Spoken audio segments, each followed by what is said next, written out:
All right, we're still talking about Rogue One, and this time we want to discuss the spoilers. Yeah, so... Any spoilers you want. I mean, I don't really want to, like, purposely, like, look for, okay, what's the most spoiling thing we could possibly say? It's more like just what are things you want to talk about that now we can basically could be considered spoilers. Talk about the movie a little bit more freely. So, right off the bat, the big thing that I want to talk about is the CGI on the characters of Peter Cushing and of Princess Leia and how jarring they were. I think they did a very, very good job with the CG. It's probably the best facial, like, animation CG I've ever seen. I was going to ask you, like, in comparison to what? But it didn't look real. Well, CG is never going to look real. Right. It's kind of like, okay, you got PlayStation 1 graphics. Yeah. Then you got PlayStation 2 graphics, and it just keeps getting better, but it's never going to look like real life. These are probably like PlayStation 6 graphics, and they look fucking, I know, like, that's not out, but like they look really, it looks really, really, really good. Yeah. But, but it doesn't look real. If you put it this way, let's say you started with Rogue One, for whatever reason, this was your first Star Wars movie. You'd get to Governor Tarkin, and then you'd start wondering, why is this one character CG? Like, say you never knew who Peter Cushing is or anything. Yeah. But here's the thing, there's so much CG in the movie that you might not give a shit anyway. Yeah, but you'd be like, here's a human character. Why is this guy CG? Right. Well, but there is a reason, because it's fucking Peter Cushing. That blew my mind, actually, because I didn't know that they were going to go that far and, like, try to actually bring... So I actually really loved that they did that. That even though we could, you could tell it's CG, we know they didn't really bring Peter Cushing back from the dead. But just seeing him in a movie, I was like, holy fucking shit, I'm watching Peter Cushing in a movie. And because they start with the back of the head, and he has a reflection on the glass, and I'm like, okay, they're not going to do it. He's not going to turn around. And then he does. He turns around, and it blew my mind. What I have to say, though, is... you and I are both fans of the Hammer Hammer horror films, horror films, and I'm a huge fan of like him in the Sherlock Holmes movies and everything. Peter Cushing's one of my favorite actors of all time. Yeah, and to take a great actor like Peter Cushing and CG him and take away his performance of an actor because this is the most robotic performance of anything I've ever seen. He just delivers lines and then they cut away because it's all CG. And I know I understand that it's a tribute to him, and that's great. And I'm so glad that they're giving a tribute to such a great actor. But you can never replace the real guy, because he was so good. He was such an awesome actor, and I felt like the performance was so stilted by it being CGI. Well, you know what? I thought, like, more than the CG, I thought, like, actually the voice wasn't great. It didn't sound like him, yeah. Yeah, but the thing is, and normally I would never criticize that, because, like, how hard is it to, like, make you believe you're watching a dead actor on the screen again? But the voice... I think, like, I mean, just because it's a multi-million-dollar movie, I just think they could have probably gotten somebody who could sound exactly like him. I think there's got to be somebody out there who could have done it, and they went to so much trouble to make his face look as good as they did. Not perfect, but pretty darn good. Yeah. That you think that they would have got the voice better. That seems like the easier job. Now, when he first turned around, there was that one moment, that initial moment when he turns around. I actually was kind of, my belief was totally suspended. My disbelief was suspended, because I just, like, saw him and I was just like, wow, holy crap. Like, it kind of, like, confused me for a second. Like, I was almost like thought it was like him. Right. Like I was seeing, like, a ghost or something. Like, it kind of really, like, it got a real reaction. Quite a marvel, because I think it's the first time, at least in any major movie, like blockbuster like this, that they've done something like that. Yeah. And there's been talk of them doing that kind of thing for a long time. In Star Trek with Brent Spiner, he stopped playing the role and had the character killed off because androids aren't supposed to age. So they could come up with a reason. He would always say, like, maybe someday they'll do a computer graphics thing. So if they ever do a next gen movie, maybe they'll be just like Governor Tarkin in this movie. So that whole thing was really interesting. but I think it was a little jarring with a stilted performance. But it was cool to see nonetheless, and it was a cool tribute to. Yeah, I'm glad they did it, but yeah, I am too, actually. Yeah, but it wasn't perfect. Yeah, no, it wasn't. It's more perfect than anything I've seen so far. Like, there was a lot of Terminator Salvation. They had the young Arnold in it, and that was like the first time I've seen something like that done. And then Tron Legacy, they had Jeff Bridges with the old Jeff Bridges acting with the young Jeff Bridges. So I think this is kind of like a new experiment that they're doing in film. I'd like to see where this could go and how many dead actors could we see again. Like, could we see Bela Lugosi in a movie? Could you imagine? That'd be awesome. They should put him into the new. They should put all the old Boris Karloff into the new. Yeah. Now, let's not get on that subject, though. We're going to get totally off course. Now, I know there probably is another aspect to that none of these actors can give their consent to it.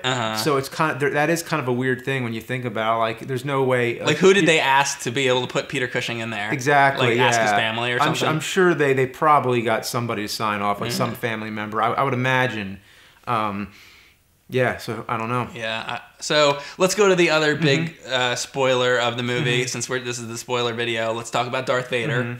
Well, he's in the trailer, so we know he's in it. But about him being in the movie, what did you think of Vader in the movie? Let's see. Well, I liked that they gave him the red tinted lenses, like in New Hope. I think they might have went a little too far. I think it was a little too red. But I had to compare it. But anyway. No, I thought Darth Vader was great. He was a little bit more wise ass than usual, I think. Like when he says, like, what was it? Like, don't choke on your aspiration. Yeah. He was like, okay, like I don't think he would have said anything that like one liner type thing. He wasn't in the movie very much. He might have like 7 minutes runtime in the whole movie. Maybe. Something like that. And the big scene and the part that everybody coming out of this movie is talking about is his big scene at the end where he, people are saying it's like he goes full on horror, like Jason Voorhees type of thing. That was awesome. It was cool to see. I think that they could have easily went further with it, and I feel like the reason that they probably didn't do more with it is probably because at some point later they could do an entire Darth Vader movie, which I'm sure is in the woodworks. So it would be like Darth Vader. Who knows what the plot would be, but or like when it would be. Like because if you think about it. They just have to have the costume and the mask. They could have Darth Vader movies forever because you don't have to rely on. I mean, as long as they have James Earl Jones, but I'm sure that even after, if they're going to replace Peter Cushing, they'll probably have no qualms replacing James Earl Jones. Yeah, they just have to get a different, a James Earl Jones type voice for it. The ending with Vader was amazing. That was like one of the moments that really got me excited. And then when they went into that one hall, and then you realize where they are, and it's the beginning of New Hope. Yeah, that was cool. That whole scene I did like a lot. The third act of the movie, when it starts to pick up pace a little bit more, was the entertaining part of the movie. To me, I really liked when all the rebel ships came in. It reminded me of a scene right out of Return of the Jedi or something. And so I really enjoyed that section of the movie. Oh, that remind me of. I really loved how they show what it looks like when a ship's in fast speed and then they stop. Like, I don't think we've ever really seen that, have we? I think they did that in Force Awakens a little bit. Oh, okay. I think. Yeah, I think I know what you're talking about. Yeah. Well, we saw it a lot in this one. Is that just all the ships are just appearing? I thought that was cool to see. Oh yeah, no, they've definitely done that before. Yeah. Oh, and at one point they actually like smashed into a Star Destroyer that was like coming out of light speed. Cool, yeah. And I was like, wow, I've always wondered if that could happen when all these ships are like going at fast speeds. So another thing I want to talk about is some of the other cameo moments in the movie, such as when they are going through the town and they see the dude from the cantina, and, and he's got like the pig face and all that. That's right, yeah. There's moments like that where they're throwing in more minor characters that a lot of unless you're a hardcore fan, you probably won't recognize that character unless you've watched the original movies like a bunch. So I'd be curious actually to go through this movie and see how many Easter eggs there are. I'm sure there's a ton of characters in the background, and I thought I saw the what is the name of the monster on Hoth that captures Luke? The Wampa? The Wampa. Yeah. I think I saw some Wampas in there. Oh, really? I'm pretty sure, at least. There's all kinds of cool stuff. I thought that the blind character, what did you think of him? He was the one character, other than, I guess, Vader, that had the Force. He was... Yeah. I mean, like, again, like, there were none of the characters really, like, connected with me that much. It wasn't really just, like, they weren't memorable. Like, I didn't come out of the movie being like, oh, yeah, that character was great, and that character, like, it was kind of, like, where Force Awakens, I liked Rey and Finn and Poe and everybody, and this one it was... And that's so funny that you say that. You're like, Rey and Finn and Poe. Yeah. You actually remember their names a year later. Yeah. We just saw this movie. I don't remember. I have seen it a few times though too. Oh, okay. But even if I've seen it once, I'm pretty sure I'd remember most of their names. I don't remember anybody's name in this movie unless they were in a previous Star Wars movie. Oh, do you remember Darth Vader's name? I said unless they were in a previous Star Wars movie. Exactly. Yeah. Yeah. So a lot of the characters didn't click with me very much. But. So what other big moments were in this movie that we can talk about? This is where we cut until we think of something. It was just, the thing is, it was just a movie. Like it wasn't like the big event Star Wars movie. It was just kind of like these short snippets of, wow, look, it's Darth Vader again, and Governor Tarkin. And then Princess Leia, not to mention, I mean, I thought they did a really good job on her. I mean, she was in it so brief that they probably just one really shot, did. Yeah. So I think that was great.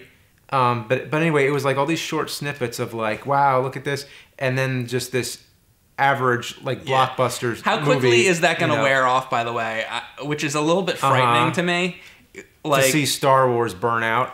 Yeah, like I just saw this movie and it wasn't like super like thrilling to me. So now we're gonna get episode 9. We're gonna get a Han Solo movie. By the time we get to episode, 12 or whatever the fuck, like I'm already like burnt out on it. Like you said, what Max Rebo? They're gonna make another fucking Max Rebo movie. It's like, who gives a shit? Yeah, I mean, I think that's a joke. I mean, some people mention that. Hey, but I think you never know. It very well could happen. Yeah. How about a Jar Jar Binks movie? And just get to the Yoda movie. That's all. They should just they need to. That would be cool to have a Yoda movie. Yeah. Well, you mean like even like a serious Yoda movie, like have one that's like all about Yoda. Yeah. Yeah, that would be cool. Not my idea where it's just him on Dagobah.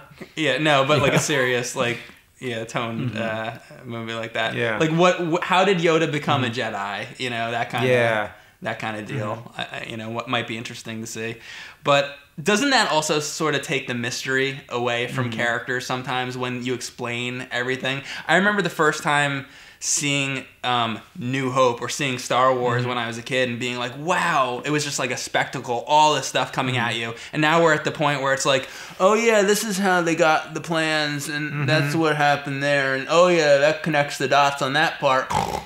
Like kind of like that's why I think the new episodes are a little bit more exciting to me because at least new things are happening. So like episode 8, at least they're not going to just be trying to connect dots. That's kind of wearing out on me. Okay. Because it's like we know where it's going. Yeah. So episode 8 I think has more possibilities, and they'll be able to be a little bit more free with it and come up with brand new things. I am most hopeful for that one. Yeah. I am too. I'm very hopeful because I absolutely love Mark Hamill. I cannot wait to see more of him because we only got. He could really, really save it. He really could. Yeah. And. Not that I think it's gonna be shit, but I mean, like I think he would make it really awesome. Well, after seeing this movie, I'm a little bit burnt out now on the Star Wars stuff, and it's like, all right, I've seen everything there is Star Wars, but he's like the one thing I still can be excited for because he's just so good. So I'm very I'm very hyped for episode 8, and I hope something cool happens with Luke. Yeah. Yep, me too.